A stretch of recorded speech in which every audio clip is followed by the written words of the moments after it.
कुछ कहानियों का अंत सिर्फ एक नई शुरुआत का आगाज होता है।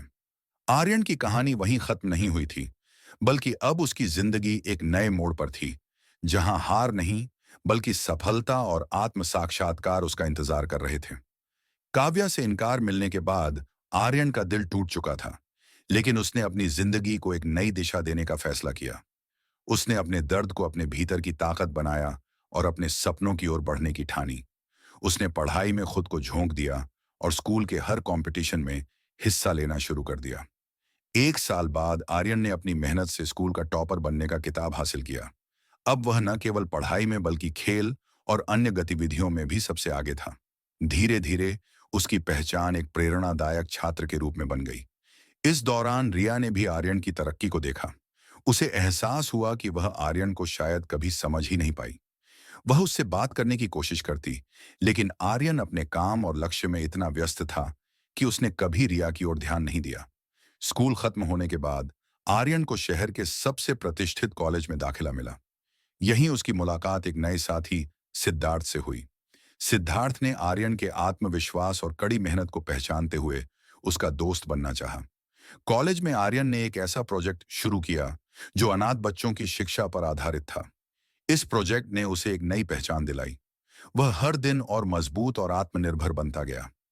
एक दिन कॉलेज के एक सेमिनार में आर्यन को गेस्ट स्पीकर के रूप में बुलाया गया। जब उसने अपना भाषण दिया तो पूरे हॉल में तालियों की गड़गड़ाहट गूंज उठी। आर्यन को इस बात का अंदाजा नहीं था कि काव्या भी उसी सेमिनार में बैठी थी। सेमिनार के बाद काव्या ने आर्यन से मिलने की कोशिश की। वह बोली, आर्यन, मैंने तुम्हें पहचाना नहीं था। तुमने इतना कुछ हासिल कर लिया है। मैं तुमसे माफी मांगना चाहती हूँ। शायद मैं तुम्हारी सच्चाई को पहले नहीं देख पाई। आर्यन ने मुस्कुराते हुए कहा, कोई बात नहीं काव्या, हर इंसान का अपना सफर होता है और मैंने अपने सफर में खुद को बेहतर बनाने की कोशिश की है। अब मैं बीते हुए कल को याद नहीं करना चाहता। इस बीच रिया ने अपनी भावनाओं को आर्यन के सामने रखने का फैसला किया। उसने एक दिन आर्यन से मिलकर कहा, आर्यन, मैं जानती हूं कि मैं पहले तुम्हें समझ नहीं पाई, लेकिन अब मुझे एहसास हुआ है कि मैं तुम्हारे बिना अधूरी हूं। क्या तुम मुझे एक मौका दोगे? आर्यन ने एक पल के लिए सोचा और फिर कहा, रिया, मैं तुम्हारी सच्चाई और ईमानदारी को सराहता हूं, लेकिन मैंने अपनी जिंदगी में आगे बढ़ने का फैसला किया है। अगर हमारा रिश्ता सच्चा है तो वक्त हमें साथ लाएगा। 1 साल बाद आर्यन का प्रोजेक्ट देश भर में मशहूर हो गया। उसे राष्ट्रीय स्तर पर पुरस्कार मिलने लगे। उसकी मेहनत और जुनून ने उसे एक बड़ी पहचान दिलाई। एक शाम जब आर्यन एक समारोह से लौट रहा था, तो उसे सड़क के किनारे एक अनाथ बच्चा मिला। वह बच्चा रो रहा था।